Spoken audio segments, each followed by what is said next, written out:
በስመ አብ ወወልድ ወመንፈስ ቅዱስ አሐዱ አምላክ አሜን። በመላው ዓለም የምትገኙ የአውደ ኦርና ሚዲያ ቤተሰቦች በያላችሁበት ሰላም እግዚአብሔር ይድረሳችሁ። ዛሬ ደግሞ በታላቁ ጾም ወይም በሐዋርያት ጾም በሰኔ ጾም ተብሎ የሚታወቀው አምስተኛው ጾማችን ላይ ተገናኝተናል። እንኳን አደረሳችሁ በድጋሚ እንላለን። የታላቁ የሐዋርያት ጾም ከሌሎቹ አጽዋማት የሚለይባቸውን ባህሪያት ያወጣን እስቲ ተወሰነ ነገር እንመልከት። ጊዜው የጾም የበረከት እንዲሆንላችሁ በድጋሚ እመኛለሁ። በኢትዮጵያ ኦርቶዶክስ ተዋሕዶ ቤተክርስቲያን ሁላችሁ እንደምታውቁት 7 አጽዋማት አሉ። እነዚህም 7 አጽዋማት በአበው የተደነገጉና ስራ የተሰሩባቸው ናቸው። አጽዋማቱ የሕግና የፈቃድ እንዳለ ሁሉ የሕግ አጽዋማት ደግሞ 7 ናቸው። ሁላችሁም ታውቋቸዋላችሁ። ለማስታወስ ያክል ዓመቱ እንደጀመረ ህዳር 15 ቀን የሚጀምር የነቢያት ጾም ነው። ዓመቱን የምንጀምረው በነቢያት ጾም ሰኔ ህዳር 15 ቀን ጀምረን ነው።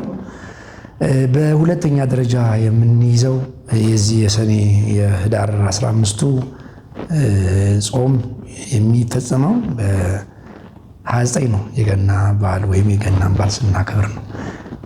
በሁለተኛ ደረጃ ጾመ ጋድ ወይም የልዋጭ ጾም አለ። በጌታ ልደትና በጥምቀቱ ዋዜማ ላይ የምንጾመው ጾም የአንድ ቀን ጾም አለ። እሱ በሁለተኛ ደረጃ ተመዝግቦ የምናገኘው ነው። በሶስተኛ ደረጃ ያለው ነነዌ ጾም ወይም የ3 ቀን ጾም ነው። ነነዌ ህዝቦች ከጥፋትና ከርኩሰት ከመጣባቸው ከእግዚአብሔር ቁጣ በጾም በጸሎት የተረፉበትን እኛም ደግሞ በሀገራችን ባለንበት ቦታ ሁሉ ሰላሙና ፍቅሩን በረከቱን ፈልገን የምንጾምበት ጾም ነው። በአራተኛ ደረጃ ታላቅ ጾም ወይም አብይ ጾም ወይም ጌታ ጾም ወይም ጾመ ሁዳር የሚባለው ከሁሉ የሚበልጠው ጾም ነው። እሱም ጌታችን ኢየሱስ ክርስቶስ 40 ቀን የጾምበትን ጊዜ በማሰብ ለ55 ቀን የምንጾመው ትልቁ ጾም ነው። በአምስተኛ ደረጃ ደግሞ የምንጾመው ቅድም ያልኳችሁ መጀመሪያ ላይ የሰኔ ጾም ወይም የሐዋርያት ጾም ተብሎ የሚታወቀው ነው። በስድስተኛ ደረጃ ደግሞ የምናውቀው የሮብና የዓርብ ጾም ወይም ጾመ ድህነት ተብሎ የሚታወቀው በየሳምንቱ ሮብ ቀንና ዓርብ ዕለትን የምንጾምበት ጾም ነው። በመጨረሻ ላይ የምንጾመው ጾም የዓመቱ መጨረሻ ላይ ፍልሰታ ተብሎ የሚታወቀው ከነሐሴ 1 እስከ 16 ድረስ የምንቆይበት ጾመ ማርያም ተብሎ የሚታወቀው የእናታችን የድንግል ማርያምን ትንሣኤና ዕርገቷን ዕረፍቷን እያሰብን የምንጾመው የበረከት ጾም ነው።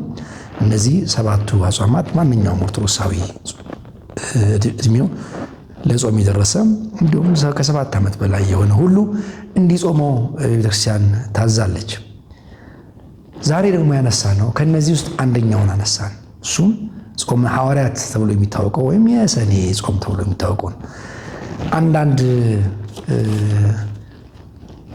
ልምዶች አሉ ወይም ደግሞ አፈታሪኮችም አሉ። ሰዎች የፈጠሯቸውም ነገር ስላለ ስለዚህ ጾም ውስጡ ያለውን ልዩነት እንመለከታለን። ምን ይባላሉ?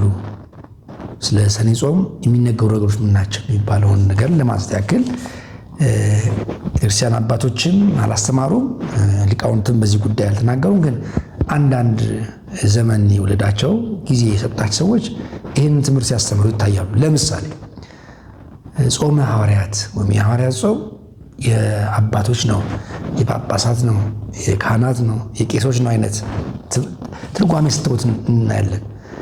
እያልን ያለ ግን ከ7ቱ አጽዋማት ይሄ የገሌ ይሄ አባ ይሄ ቄስ ዲያቆን የሚባል የለም። ይሄም አንዱ ጾም ስለሆነ አብሮ ሁሉ ሰው ሊጾሙ የሚገባ ነው። ሌላው የሰኔ ጾም ላይ ወይም የዚህ ሐዋርያት ጾም ላይ ቅድም ባልኳችሁ ላይ የሚነሳው ሌላው ምንድን ነው? ህዝቡ ጾም ያለበት ሮብና ዓርብ እንጂ ይሄ እኮ አይገድድም ይላሉ። ለዚህም ነው አንዳንዴ የሰኔ ጾም መቼ ነው የሚገባው ብለው ከስጠይቁ ሰኔ 24 ይገባል ሲባል የሮብ ዓርቡስ ነው የሚሉት። ለምን? ለብቻቸው ለመጾም ስለፈለጉ። ስለዚህ ይሄ የሰኔ ጾም ወይም ሐዋርያት ጾም ሮብና ዓርብ ተለይቶ ብቻውን ያለ ጾም አይደለም። ከሰባቱ ታላቅ አበይት የቤተክርስቲያናችን የሕግ አጽዋማት መካከል የሚጠቀስ ስለሆነ ሁላችንም በዚህ በጾሙ ወራት ልናስባቸው የሚገቡ እውነታዎች ስላሉ እነሱን እንወያያለን። እግዚአብሔር አምላካችን ለሁላችን ማስተዋሉን ጥበቡን ይስጥልን። በይበልጥ ደግሞ ይህንን ፕሮግራም የምንከታተል የምንሰማው መንፈሳዊ ዓይንና በመንፈስ ቅዱስ ብቃት ይሁን እንጂ አማርኞችን እየፈተልን ጥፋቶችን እየፈለግን በሌላ ቋንቋ ከሰማነው ሊበላሽብን ይችላልና እግዚአብሔር ሊነገረኝ የፈለገው ምን አይነት ምስጢር አለ ብላችሁ ብቻ ማሰብ ነው። ከዚህ ቀደም ሰምታችሁ ከሆነ እሰየው፣ እግዚአብሔር ይመስገን። ካልሰማችሁ ግን ለካ ይሄም አለ ብላችሁ እውቀት ታገኙበት እንዲሆን ነው። ይህ አውደ ወርና ሚዲያ ላይ ነው ያለሁት። ይህንን ሚዲያ ሰብስክራይብ አድርጋችሁ አሁኑ አድርጉ። ከኔ ጋራ ለጥቂት ሰዓታት በጾመ ሐዋርያት ዙሪያ እንወያያለን። እግዚአብሔር ለሊቃውንቱ የሰጠውን ምስጢርና ጥበብ ለሁላችን ያድለን። እንግዲህ የሰኔ ጾም የሐዋርያት ጾም ከሌሎቹ አጽዋማት የሚለይባቸው ነጥቦች ብለን የጀመርነው። ስለዚህ ወደ አንደኛው ነጥብ እንምጣ። አንደኛው ይህ የሐዋርያት ጾም የሐዲስ ኪዳን የመጀመሪያው ጾም ነው። በሐዲስ ኪዳን ከምናገኛቸው ወይም ካገኘናቸው አንደኛ ደረጃ ተብሎ የሚታወቀው ቤተክርስቲያን ምዕመናን ደረጃ የተጾመ የመጀመሪያው ጾም የሐዲስ ኪዳን ጾም የሐዋርያት ጾም ነው። ምን ነው ይህ ጾም የሚጀምረው የትንሣኤን በዓል ካከበርን በኋላ ከ50 ቀን በኋላ ነው። ስለዚህ የክርስቶስን የሐዲስ ኪዳን ሥራ በመስቀል ላይ ካከበርን ትንሣኤውን ካሰብን በኋላ ድህነት ከታወጀ በኋላ ለመጀመሪያ ጊዜ ሐዋርያት እንደ ጾም የተነገረን ጾም የሐዋርያት ጾም የሐዲስ ኪዳን ጾም ብለውታል። የሐዲስ ኪዳን የመጀመሪያው ጾም፣ ሁሉም የሐዲስ ኪዳን ጾም ነው ቢሆንም ይሄኛው ግን የሐዲስ ኪዳኑ የመጀመሪያው ጾም ወይም የክርስቶስን ትንሣኤ ካሰብን በኋላ የምናገኘው ጾም ነው ማለት ነው። አለፍ አለፍ እንበል ጊዜያችንን ለመጠበቅ። ሁለተኛ ይህ ጾም የክርስቶስ የትንቢት ጾም ብሎታል። ታላቁ አባታችን ዮሐንስ አፈወርቅ በጻፈው የማቴዎስ ወንጌል ትርጓሜ ላይ ሙሽራው ከነርሱ ጋር ሲሆን አይጾሙም፣ ሚዜዎቹ የሚጾሙት ሙሽራው ከነሱ ሲለይ ነው ብሎ ማቴዎስ ወንጌል ምዕራፍ 9 ቁጥር 15 ላይ ስለሚናገር በዚያን ወራት ሌላ ወራት ይመጣል፣ የሚጾምበት ወራት። ደቀ መዛሙርት አይጾሙም የሚል ጥያቄ ነበር የቀረላቸው። ለምን ነው አይጾሙት ደቀ መዛሙርቱ? እኛም ጾማለን የሚሉ ከሳሾች መጥተው ነበር። ክርስቶስም አሁን ያለን ጊዜ አለ የሚጾምበት ጾም። ስለዚህ ክርስቶስ የሚጾምበት ጾም እንዳለ አስቀድሞ በትንቢት ነግሯቸው ነበርና ይህ ቀን መቼ ነው ሲባል ክርስቶስ ከነሱ ከተለየ በኋላ መንፈስ ቅዱስ ሲቃኛቸው ያን ጊዜ ጾመዋልና የክርስቶስ የትንቢት ቃል ፍጻሜ ነው ተብሎ ለዚህ ጾም ትልቅ ክብርና ሞገስ አለው። ሶስተኛ ይህ ጾም የመንፈስ ቅዱስ ስጦታ ማግስት የተጀመረ ጾም ነው። ሐዋርያት በረቱ የተባለው፣ ጸኑ የተባለው፣ ቆሙ የተባለው ከልባቸው እግዚአብሔር መንፈስ በእነሱ ላይ ሲያድር አዋቂዎች ነበሩት፣ አዋቂዎች፣ ፈሪዎች ነበሩ፣ ደፋሮች፣ ጠቢባን የሆኑ በአእምሮ ታደሱ፣ በእውቀት ጎለመሱ ተብሎ እንደተነገረው መንፈስ ቅዱስ ከቃኛቸው በኋላ ይህንን ልዩ የሆነውን እግዚአብሔር መንፈስ ያስተናገዱት በጾም ነው። ሐዋርያት በዓለ ሃምሳ ጰራቅሊጦስን አክብረው በልሳን በርተው ሀብት ከተቀበሉ በኋላ ወዲያውኑ በጾም ነው የጀመሩት። ይህም ለአርአያነት ነው። ማንን ሰው እግዚአብሔር መንፈስ ሲቀበል የሚቀበሉ እግዚአብሔር መንፈስ በጾም ነው ማስተናገድ ያለበት፣ በክብር ነው ያስተናገድ። ጾሙ የክብር ነው። የመጣውን እግዚአብሔር መንፈስ ቅዱስ ማስተናገድ ይሄ ልዩ ያደርገዋል። እግዚአብሔር መንፈስ ሁለቱ መንፈስ ቅዱስ ሲመጣ እነሱ ደግሞ በጾም ይህን ተቀብሎታል። ስለዚህ የመንፈስ ቅዱስ መቀበያ ወይም የስጦታ መቀበያ ተደርጎ ነው የሚወሰደው። አራተኛ ደርሰናል። አራተኛ ይህ ጾም የስብከት አገልግሎት ይሉታል። የወንጌል ስብከት መሳሪያ ነው። ሐዋርያት የስብከቱን አገልግሎት የጀመሩት በጾም ነው። መንፈስ ቅዱስ ሲመጣ ወዲያውኑ አይሄዱ፣ በጾም በረቱ። ከዛ በኋላ ወደ አገልግሎት መጡ። ማንኛውም ወደ ስብከት ለቆመ ሰው ቃሉን አውቃለሁ ተምሬያለሁ የሚል ሰው በራሱ ኃይል አይሆንም፣ በራሱ ብቃት አይሆንም። ስለተማረ፣ ስለተረዳ፣ ስላነበበም ብቃት ስላለው የቋንቋ ችሎታ ስላለው ወይ የአማርኛ ማሳመር እሱ አይደለም። የመንፈስ ቅዱስ ጸጋ ይገኛል። ስለዚህ ሐዋርያት መንፈስ ቅዱስን ከተቀበሉ በኋላ ይህን አገልግሎት የጀመሩት በጾም እንደውም በጸሎትም አብሮ ተጽፏል። ከጾሙና ከጸሎቱ በኋላ ነው ለማስተማር ሄዱት። ስለዚህ የአገልግሎቱ ዋናው መለያው ይጾሙ ነው። አንድ አገልጋይ ከስብከቱ ጋር ባሻገር አብሮ ጾሙን መታየት አለበት። ጾሙን ትቶ ስብከቱ ብቻ ሰው አይቀይርም። የምንቀይረው የኛ ቃል አይደለም። የምንቀይረው የኛ የትርጓሜ ብቃት አለ። የምናየው የኛ የመማማ የተማርንበት የዘመን ብዛት አይደለም። የምንቀይረው ከእግዚአብሔር የምንቀበለው የጸሎት የጾሙ ብቃት ነው። ስለዚህ የወንጌሉ አንዱ ክፍል ከማስተማሪያው ቀሚስ ከያዝነው መጽሐፍ ጋራ የማይለየው ጾም ነው ማለት ነው። ይህን ነው የወንጌል መገልገያ የስብከት ወንጌል ዋና መሳሪያ ነው ጾም ያለው። ሌላው ይሄ ጾሙ የሚገባበት ቀን ከሌሎቹ አጽዋማት ስናይ አንዳንድ ጊዜ ሰኞ የሚገባ ጾም አለ፣ ማክሰኞ የሚገባበት ጊዜ አለ። ለምሳሌ አብይ ጾም የሚገባው በየዓመቱ ሰኞ ቀን ነው የሚገባው አብይ ጾም። የነነዌም ጾም የሚገባው ሁሌ በየዓመቱ ሰኞ ቀን፣ ሌሎቹ ወይም ቅዳሜ ወይም እሑድ ወይም ሰኞ ወይም ማክሰኞ ሊገቡ ይችላሉ። ይህቺ ሐዋርያት ጾም ግን የሰኔ ጾም ግን የምትገባው በየዓመቱ እንዳትረሱ ሰኞ ቀን ነው የምትገባው። በዓለ ሀምሳውን እሑድ ካከበርን በኋላ በማግስቱ ሰኞ በ51ኛው ቀን ማለት ከትንሣኤ በኋላ ባለችው በ51ኛው ቀን ሰኞን በየዓመቱ ይህ ቀን አይለወጥም። መግቢያ ቀኑ የተደነገገ የተወሰነለትና የመግቢያ ቀን ሁል ጊዜ ሰኞ ነው። ሌላው የቀናቱ ቁጥር ነው። የቀናቱን ቁጥር ስናይ እንደ ፋሲካ መውጫ የተመሰረተ ነው። ፋሲካ ከወጣበት በኋላ 50 ቀን ይቆያል። ፋሲካ ከወጣ ወይም በዓሉ ከተከበረ በኋላ ባለው 50 ቀን ማግስት ጾሙ ይገባል። ስለዚህ መውጫው አንዳንድ ከ15 ቀን እስከ 45 ቀን ሊቆይ ይችላል። በየዓመቱ በ15 ቀንም ሊሆን ይችላል፣ ሊያጥር ይችላል፣ ወይም 45 ቀን ሊሆን ይችላል። ግን ወሳኙ የትንሣኤን በዓል ያከበርንበት ቀን ወይም ደግሞ መጀመሪያ ላይ ጾሙን ያዝንበት የአብይን ጾም ያዝንበት ቀን ለዚህ ጾም ወሳኝ መሆኑን ልብ ልንለው ይገባል። ሌላው ማያደናገረው ትልቅ እውነት መቼ ነው የሚፈታው የሚለው ነው። መቼ ነው የሚፈታው? በየዓመቱ የማያጣላ የማያወዛግብ ትልቁ የሚፈታበት ዕለት ሐምሌ 5 ቀን በየዓመቱ ሐምሌ 5 ቀን በዓለ ቅዱስ ጴጥሮስና በዓለ ቅዱስ ጳውሎስ ብርሃናት ዓለም እነዚህ ሁለቱ ታላቅ ሐዋርያት ሁሉ አምደ ቤተክርስቲያን ተብሎ የክርስቲያን ምሰሶዎች ቅዱስ ጴጥሮስና ቅዱስ ጳውሎስ የዕረፍታቸው በዓል የሚታሰበው ሐምሌ 5 ቀን ነው። ያውም የሐዋርያት በዓል ነው ጠቅላላ የሚባለው። በዚህ ቀን ዕረፍታቸው ይታሰባል። የቅዱስ ጴጥሮስና የቅዱስ ጳውሎስ በዚህ ቀን በየዓመቱ ሐምሌ 5 ቀን የፋሲካው በዓል ይውላል።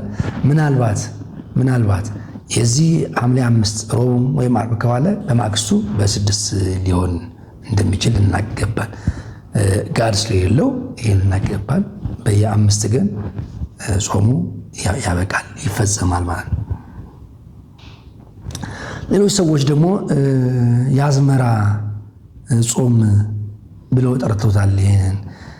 ምክንያቱም በክረምት መጀመሪያ ላይ የሚጾም ስለሆነ ብዙዎቹ ይሄ እኮ የአዝመራ ነው፣ እሸት ለማፍራት ዘርን ለመዝራት ዝግጅት በሚጀመርበት ጊዜ ነው የሚጾሙና ይጾም። ስለዚህ ይሄ ጾም የአዝመራ ጾም የሚል ትርጓሜ ሰጥቶ ይገኛል። ደስ የሚል ነው፣ የሚያሳርፍ ትርጉም የሰጡት መልካም ነው። አሁንም ይህን መርሃ ግብር ለምትከታተሉ ሁሉ ለወላው መላ ኦርቶዶክሳውያን የአዝመራ የበረከት ጾም እንዲያደርግልን የአምላካችን እግዚአብሔር ቅዱስ ፈቃዱ ይሆንልን። 9ኛ ደረጃ ደርሻለሁ። እስካሁን ድረስ ስለ ሐዋርያት ጾም ወይም ስለ ሰኔ ጾም የክርስቲያን አባቶች የሰጡትን ትርጓሜ ያለውን ቤተ መቅደሱ ያለውን ምስጢር እያየን ያለ ነው። ወደ 9ኛው አልፋለሁ።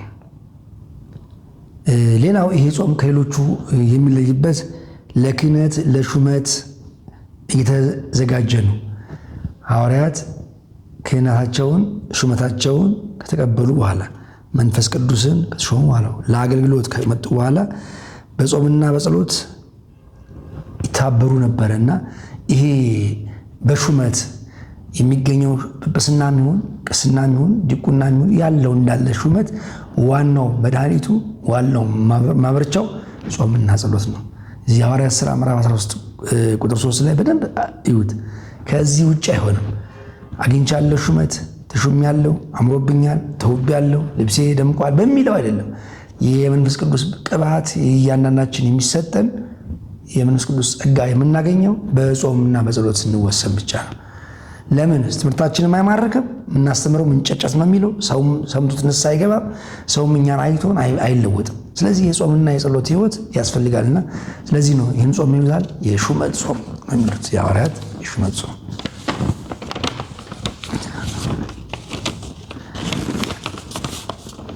ብዙ አባቶች ደግሞ በ10ኛ ደረጃ የአጋንንት ምሽግ መስበሪያ ነው የሚሉት።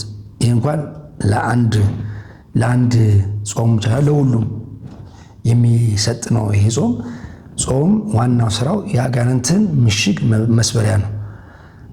ዓለምን ከጣዖታ ከአጋንንት ከአምልኮ ነፃ ለመውጣት መነሻ የሆነው ይሄ ነው።